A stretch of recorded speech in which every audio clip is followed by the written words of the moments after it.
kebersihan. Hari gini buang sampah sembarangan.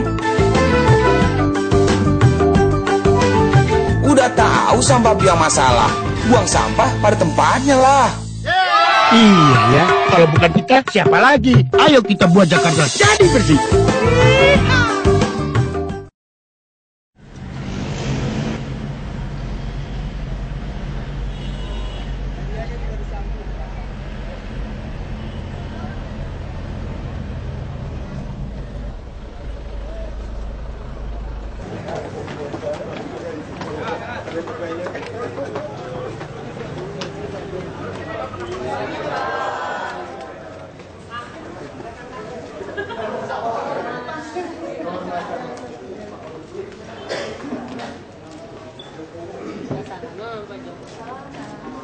Salangan dong.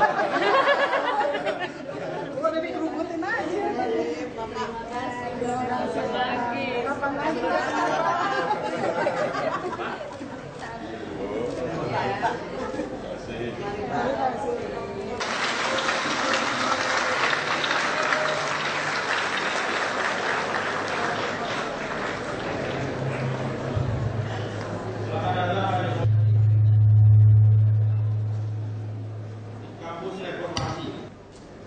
Terima kasih.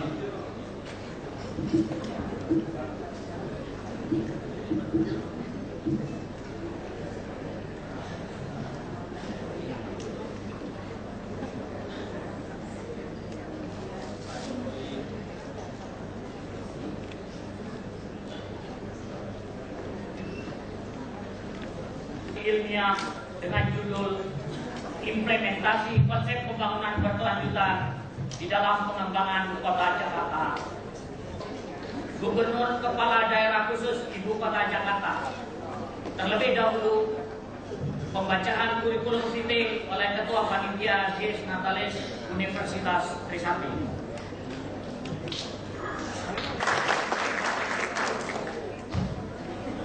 Assalamualaikum warahmatullahi wabarakatuh.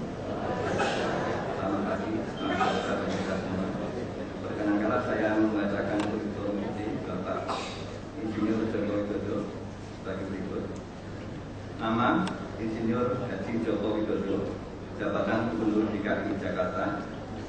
Tempat tanggal lahir Surakarta tahun 61. Sebelum jadi Gubernur DKI, beliau adalah Wali Kota Surakarta. Dan sebelum menjadi Wali Kota Jakarta, beliau adalah eksportir mebel.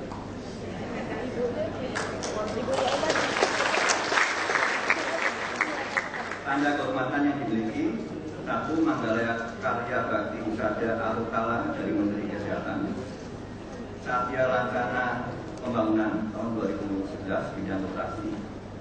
Dan masih terdapat 25 penghargaan lain dalam 5 tahun. Antara lain Kelompok Brilian Tempo, Kelompok Inovasi Pelayanan Prima dari Presiden RI, Punggata Anti Corruption Watch dari Perkumpulan Punggata Anti Corruption Watch, kemudian tanda kehormatan bintang jasa utama dari Presiden RI. Demikian kurikulum kita singkat dari Pak Insinyur Joko Widodo. Terima kasih. Assalamualaikum.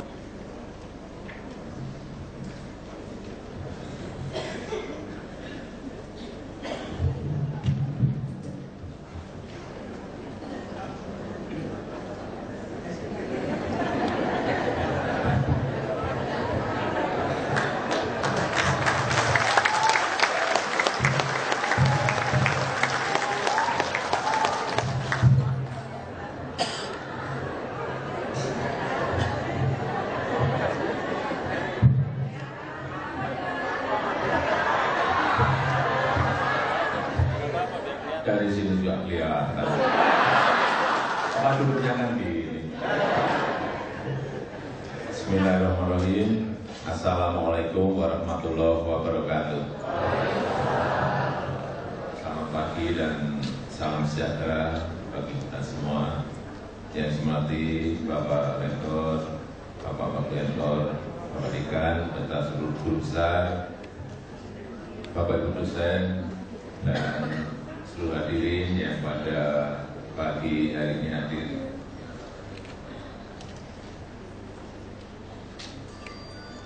mohon maaf terlambat, macet. Meskipun karena tadi sangat tergesa-gesa, saya pakai apa itu? Ngungin, koridor, fatwa, pakai fatwa. Tetapi pengalaman memakai fatwa memang saya di Solo 8 tahun tidak pernah pakai fatwa. Di sini sebetulnya disiapkan 2 mobil nguing-nguing sama 3 motor besar, tapi saya hanya pakai 1. Tadi juga sebetulnya sudah ngebut, tetapi terlambat. Pernah punya pengalaman, jadi memang saya selalu sampaikan kepada fatwa saya, kalau pas ngawal saya jangan sampai mengganggu lalu lintas yang lain. Artinya tidak usah nguing-nguingnya, dia kan nguing-nguing biar anunya apa? Minggir. Saya sudah sampaikan saat awal, jangan seperti itu. Kalau ngawal saya lurus saja, nguingnya. Tapi ternyata dari Jakarta Pusat, kantor di Jakarta Pusat menuju ke Jakarta yang lain itu ganti fatwa. Jadi Jakarta Pusat mau ke Jakarta Selatan sampai di pinggir Jakarta Pusat menuju Jakarta Selatan diganti oleh fatwa yang lain. Ini pernah di Jakarta Barat, saya dari kantor Jakarta Pusat udah lurus, diterima di Jakarta Barat. Belum saya beritahu ini, clearnya itu, nguing. Waduh, saya 1 kilo masih kuat, 2 kilo mulai dapat, 3 kilo gak kuat bener saya. Sopir saya di depan saya tepuk, kita belok kiri. Dia nguing-nguingnya terus, saya sudah belok kiri.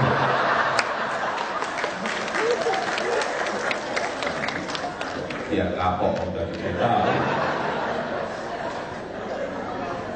Tapi ya itu pengalaman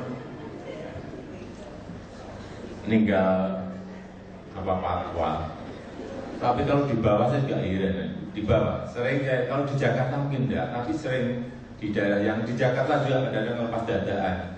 Saya dadaannya biasa malam atau ke pasar atau ke kampung dadaan malam. Di luar kota juga sama. Kadang malam-malam orang ketemu saya tuh, ini Pak Jokowi KW1 atau KW2? Saya pertama kali mendapatkan pertanyaan itu bingung. Ada KW1 dan KW2? Ternyata benar. Ternyata yang ada KW1 yang di TV dan KW2-nya ada di saya. Tapi ya inilah, saya terima apa adanya. Keadaan saya seperti ini. Jadi saya sudah tidak bisa memperganteng atau mempercantik wajah saya ya. Ya saya terima apa adanya. Tanya wajah saya besok ya sudah. Setahun ya disampaikan hampir di semua TV, semua koran. Wajah Jokowi itu wajah deso. Perasaan saya juga tidak. Kalau perasaan saya kayak Dude Herlino.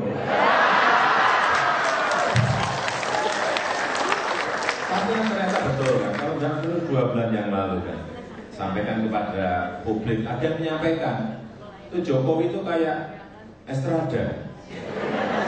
Benar enggak? 2 bulan yang lalu, Estrada itu bintang film. Dan Presiden Filipina, saya kan dibilang gitu ya seneng-seneng aja. Tapi yang aslinya yang memang wajahnya besar. Baiklah, Pak Rektor, Ibu dan Pak sekalian, mungkin saya ingin menyampaikan, mungkin ini bukan orasi ilmiah, mungkin tidak ilmiah, tapi akan saya sampaikan yang kira-kira saya mampu. Karena ya inilah kemampuan saya. Terus, ini saya kira problem-problem Jakarta yang besar seperti yang ada di gambar. Ada masalah kemacetan lalu lintas, banjir, Dan menurut saya yang berat justru yang nomor 3, yang kekumuhan kota. Itu adalah menunjukkan apa? Gap ekonomi yang punya dan yang tidak berpunya yang sangat lebar sekali. Bapak Ibu, sekali-sekali coba, datang ke Kuningan, datang ke Sudirman, datang ke Tamrin, naik ke lantai yang paling tinggi, lantai 50, lantai 60 yang ada gedung yang paling bagus di situ. Dari Semanggi, dari Tamrin atau Sudirman, dari Pencakar yang tinggi, Bapak Ibu langsung naik mobil, langsung datang ke Penjaringan, langsung ke Cakung, langsung ke Cilincing, langsung ke Pademangan, langsung ke Tanah Tinggi, langsung ke Morabel, langsung keluar Batang. Rasakan dan perasaan. Kalau Bapak Ibu tidak nangis, kebangetan sekali. Itulah fakta yang harus kita buka. Apa adanya? Sebuah gap yang 3 kali 3 dihuni 12 orang, 3 kali 2 dihuni 9 orang, 3 kali 4 dihuni bergantian. Silakan datang ke Tanah Tinggi, keadaannya seperti itu. Di Penjaringan seperti itu, di Pademangan seperti itu. Pasti Bapak Ibu semuanya akan nangis kalau datangnya dari Sudirman, Tamrin langsung ke sana. Silakan coba. Kalau tidak nangis ya kebangetan. Oleh sebab itu, itulah yang selalu saya lakukan. Kenapa saya selalu di kantor itu hanya setengah jam, 1 jam, paling kalau ada rapat itu paling 2 jam. Di kantor paling lama. Saya juga paling nggak seneng repet. Nggak kuat, saya nggak kuat. Terus saya ngomong apa aja, saya nggak kuat disuruh rapat terlalu lama, nggak kuat. Dia kalau Pak datang paling setengah jam, 1 jam rampung, sudah saya pasti keluar. Ke pasar, ke bantaran sungai, ke kali, ke kampung-kampung yang kumuh seperti itu.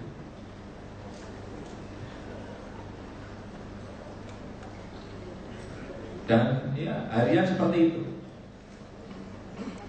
Karena bagaimana kita bisa mendesain sebuah kebijakan dan keberpihakan kita ke sana kalau kita salaman dengan masyarakat di bawahnya nggak pernah bersentuhan kulit saja, mungkin setahun sekali atau 6 bulan sekali, nggak pernah. Nah, bagaimana kita bisa merasakan kebutuhan mereka, keinginan mereka, keluh kesah mereka, bersentuhan kulit aja nggak pernah.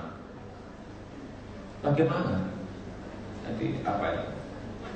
Latihan mata batin kita seperti apa? Penglihatan spiritual kita kalau nggak kita latih harian akan seperti apa? Nggak ada sense, nggak ada. Saya jamin nggak ada. Kalau Ibu dan Pak sekalian nggak pernah kesana, ya nggak ada sense, nggak pernah kesana. Kita tahunya hanya mall, hanya apartemen yang mewah seperti itu.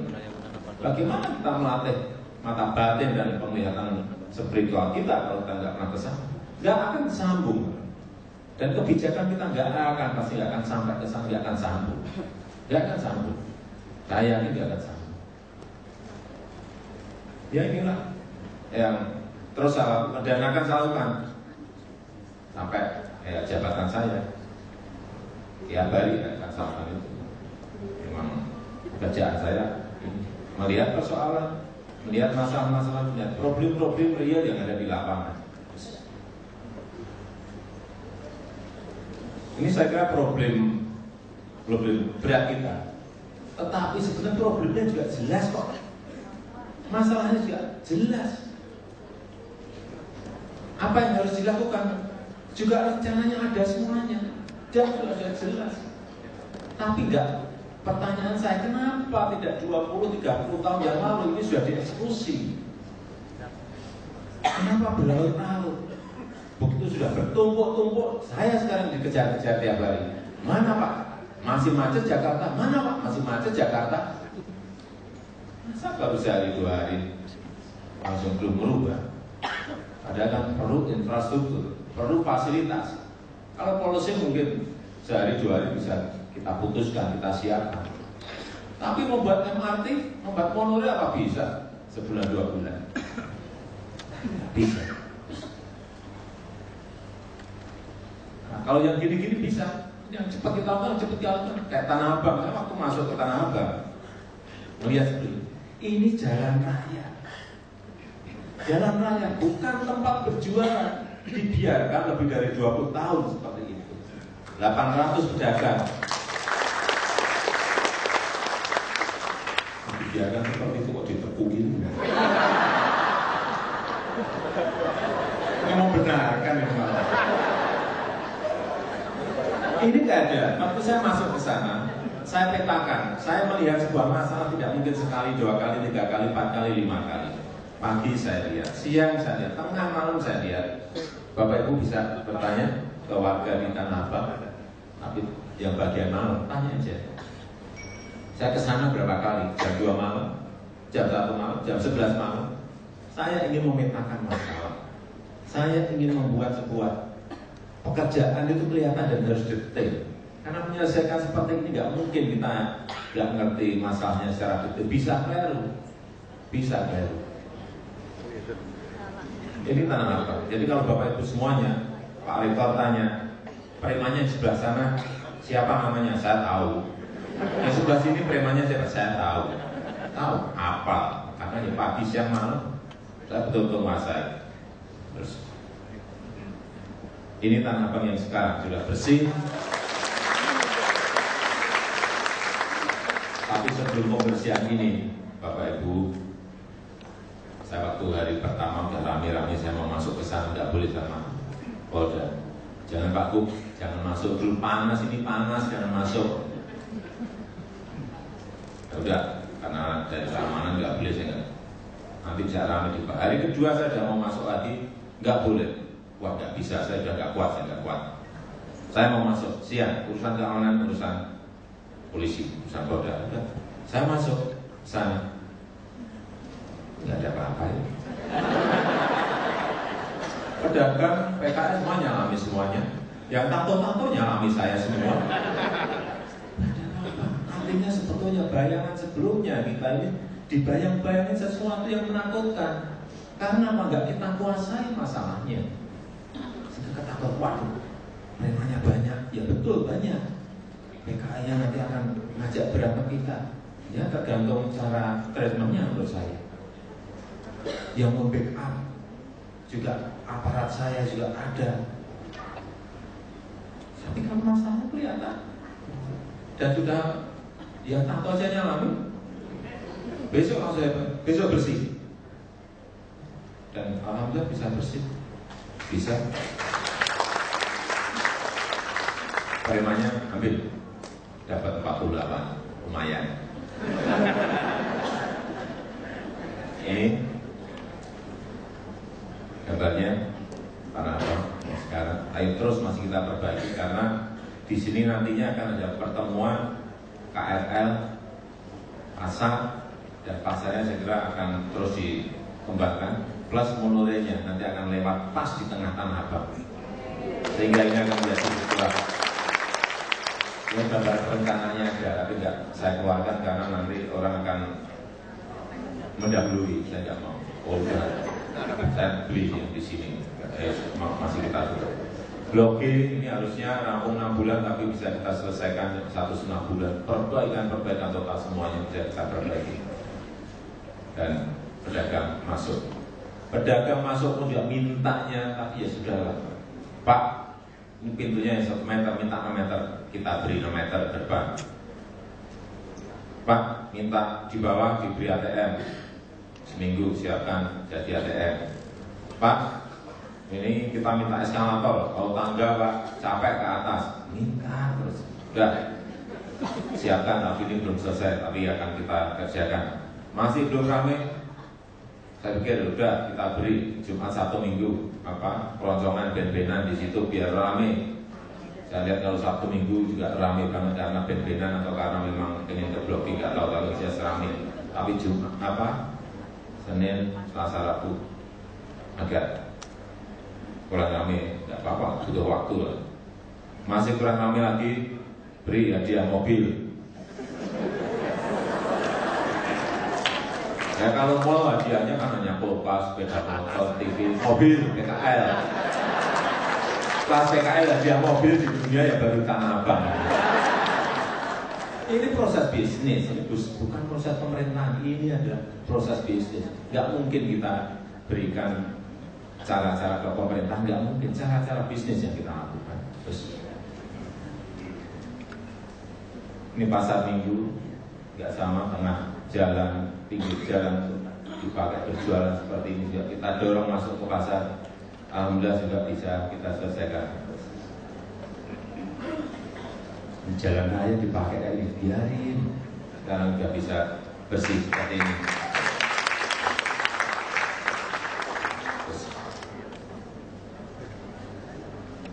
Nah, ini yang monorail sama MRT. Bapak Ibu saya kira sudah dengar semuanya. MRT kita itu sudah direncanakan 24 tahun yang lalu. Direncanakan 24 tahun yang lalu. Direncanakan. Monorailnya juga sama. Monorail kita juga baru sudah direncanakan 15 tahun yang lalu. Direncanakan dan sudah dilaksanakan. Tapi berhenti lagi coba. Baru di Indonesia. Saya kadang-kadang malu. Malaysia nggak ada rencana, nggak ada, tahu-tahu Kuala Lumpur sudah punya 11 tahun yang lalu. Bangkok juga nggak ada hujan, nggak ada angin, nggak ada rencana, tahu-tahu sudah punya. Saya ketemu wali kota Kuala Lumpur, ketemu Gubernur Bangkok, ditanya juga malu, saya itu malu. Kalau dari Eropa sering bertanya ke saya juga, transportasi masalah kita apa? MRT atau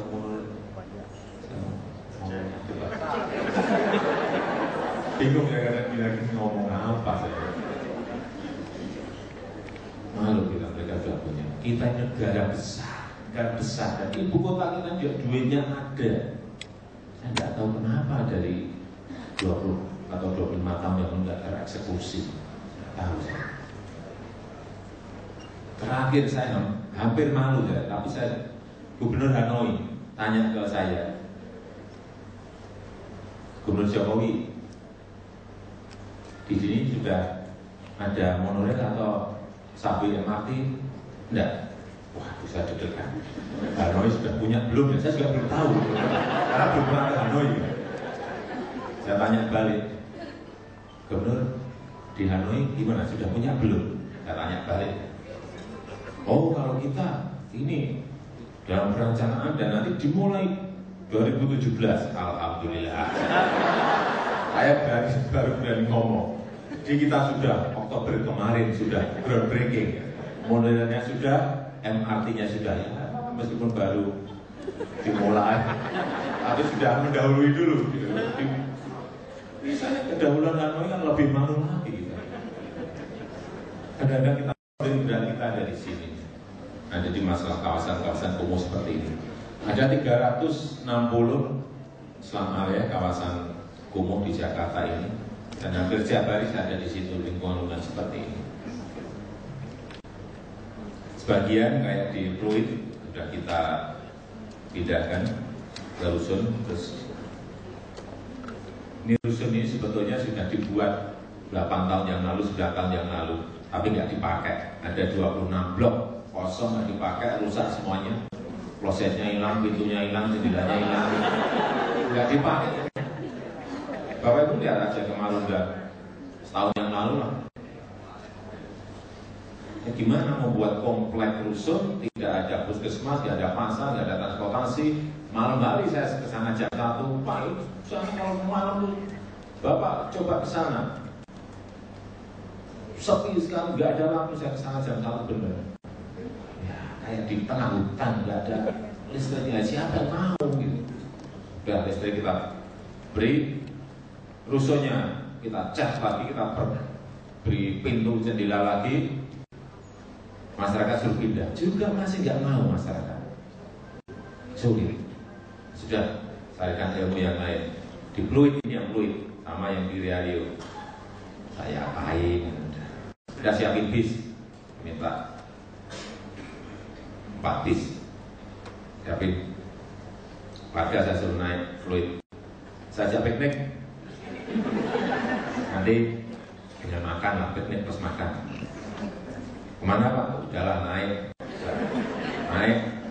4 bis, saya ajak pikniknya ke Rusun Marunda. Yang di Riau juga sama, saya ajak piknik ke Rusun di Pinus Selok, antar ke sana. Tapi sebelumnya kita siapin 2 ruangan. Kayak di developer kan biasanya ada rumah contoh, ini ada juga rumah contoh juga sehat bagus, isi TV kecil, isi kursi makan, meja makan kecil, isi kulkas kecil, isi bed komplit. Sampai di sana, tapi makan dulu, setelah makan sana. Nah udah coba dibuka yang 2 ruang ini, buka. Oh bagus Pak, ya bagus. Ada TV-nya, ya ada kulkasnya, ada bednya, ada kursi dan meja makan untuk kita Pak. Ya, gratis Pak. Ya. Gimana? Mau saya tanya, gimana? Langsung tunjuk jari semuanya. Mau Pak, mau Pak, mau Pak. Hanya yang disentuh dengan itu habis 3,4 satu ruangan. Antri sekarang ini langsung ini udah penuh, Pinus Selok penuh, kita udah nggak punya lagi rusun, penuh. Tahun depan kita akan bangun kira-kira 200 blok sekalian, 200 blok. Dan pindah kampung. Sekarang kita harus jangan pindah orang per orang, tidak menyelesaikan masalah. Kampung pindah, bersihkan, ganti ruang terbuka hijau. Kampung pindah, ganti lagi pabrik area. Baru jadi, Jakarta baru jadi kalau melakukannya dengan cara-cara. Dan ini yang saya lihat hampir di semua negara. Singapura saya lihat, bisa di Amukyo, di Toapayoh, di Shanghai, di semuanya gitu. Shenzhen, saya lihat cara-caranya seperti itu. Memang harus powernya dikeluarkan dan langsung digeser semuanya, tidak digusur, digeser. Kalau digusur itu tidak ada solusi, kalau digeser ada solusinya. Bedanya itu, istilahnya digeser, tapi sama saja sebetulnya. Terus ini yang kampung daerah yang dulunya seperti ini. Setelahnya ada komunal Sapiteng, ada hijauan di kampung. Kemudian terus ini ada sekarang 29 lokasi yang telah kita kerjakan. Terus ini banjir kita Januari yang lalu, KI untuk mengingatkan saja. KI pernah jadi sungai besar, terus dan moga-moga tahun ini nggak kejadian lagi. Sebenarnya juga sudah mulai kita kerjakan. Kalau sungai kecil, kalau sungai makro, kalau sungai besar, lebarkan semuanya. Yang kali besar sudah ada 4, Ciliwung, Sanggrang, Angkis, sudah dimulai. Semuanya sudah dimulai. Tapi ada 13 sungai ya, baru 4. Yang kecil-kecil itu ada 884 sungai kecil. Dan baru dikerjakan kira-kira 20%. Bapak Ibu kalau lihat sekarang di semua sungai hampir semuanya ada eskavator untuk ngeruk, ada dredger yang di waduk-waduk, semua yang kita keluarkan, seluruh tenaga yang kita punya. Terus semuanya hampir di semua sungai ada. Terus, tapi sebetulnya ini tidak menyelesaikan masalah. Sumur resapan dalam 60 sampai 200 meter juga kita kerjakan. Sampai di semua titik, terutama yang banyak genangannya. Terus, tapi ini tidak akan menyelesaikan masalah karena kita digempur dari atas, upstreamnya dari atas, meluncur air, dari bawahnya rob. Kalau itu tidak diselesaikan, percuma kita tadi ngeruk, melebarin sungai, tidak ada artinya. Terus, yang fluid, dulu fluid seperti ini, 80 hektar penuh dengan eceng gondok. Saya kesana juga tahu kalau itu danau. sampah sungai kecil-kecil yang masuk ke Pluit nggak ada aja semuanya 100% seperti yang ada di gambar. Semuanya penuh dengan sampah. Pluit itu kalau dikeruk, benar sekali dulu hanya kedalaman mungkin 1,5 meter, 2 meter. Dikeruk semuanya isinya sampah, semuanya isinya sampah. Sebetulnya memang problem kita ini ada pembangunan manusianya yang di Jakarta ini. Bagaimana merubah mental, perilaku, kebiasaan agar tidak buang sampah seperti itu. Hampir di semua sungai yang ada di Jakarta keadaannya seperti yang ada di gambar tadi. Terus ini Pluit ada 7.000 penduduk dengan rumah-rumah bedeng seperti itu melingkari Pluit. Sudah 30 tahun nggak pernah dikeruk, nggak pernah dipelihara. 30 tahun yang menyampaikan warga, bukan saya. Terus kemudian yang ini sudah kita pindah 1.600, sekarang jadi public space seperti ini, Pluit. Ini sudah jadi, kalau yang belum pernah ke sana, besok minggu ke sana. Yang kira-kira sudah 25% sudah bisa kita geser menjadi seperti ini. Nantinya seluruh waduk akan bersih dan jadi seperti ini semuanya. Terus ini Riario, saya nggak tahu dulu ke sana juga baru tahu kalau itu waduk setelah, karena ini penuh dengan eceng gondok seperti ini. Juga sudah kita geser penduduk, sampah juga sama ke Pinuselok seperti ini, dan sekarang juga sudah kita buat public space, public area. Terus, ini rumahnya. Nah ini sudah menjadi, insya Allah tahun depan semuanya selesai. Pluit tahun depan selesai, Riario insya Allah sudah selesai semuanya. Tapi yang dipindah ini masih separuh. Mulai besok hari Sabtu sudah mulai kita geser semuanya ke Pinuselok. Ini baru separuh kita pindahkan.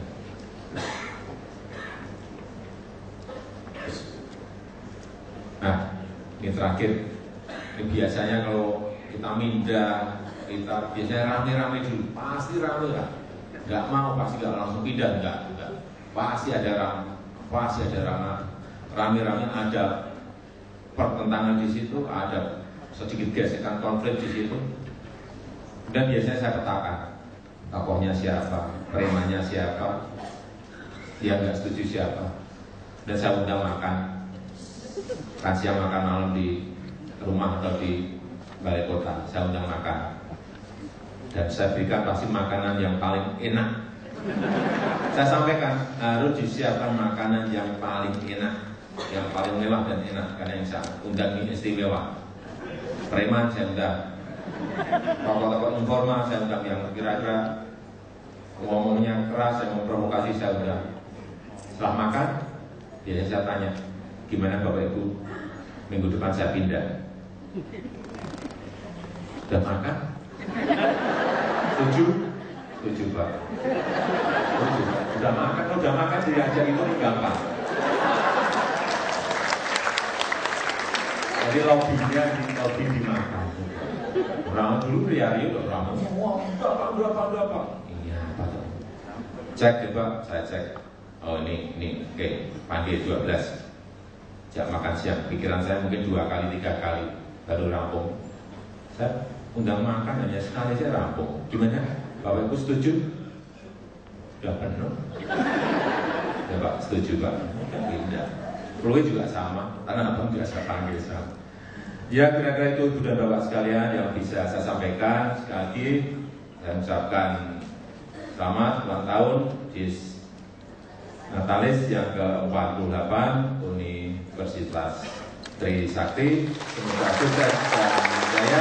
Wassalamualaikum warahmatullahi wabarakatuh.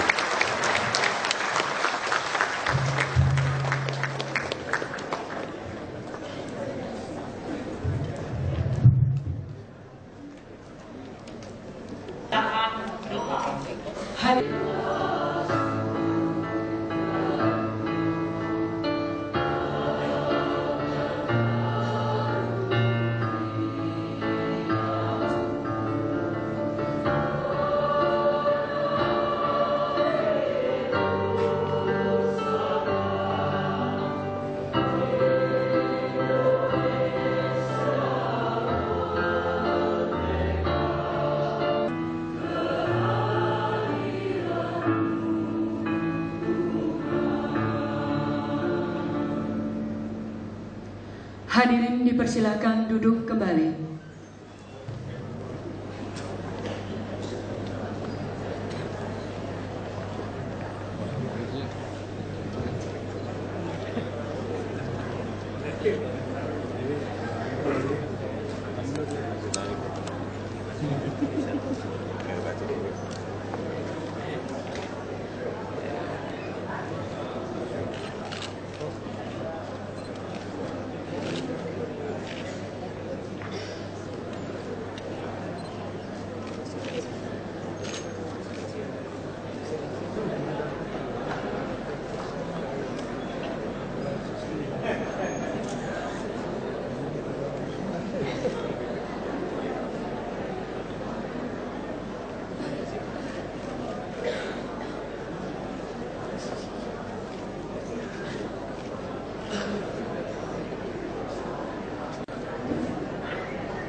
Yang memberi pun untuk mengemis juga ada sanksinya, hati-hati.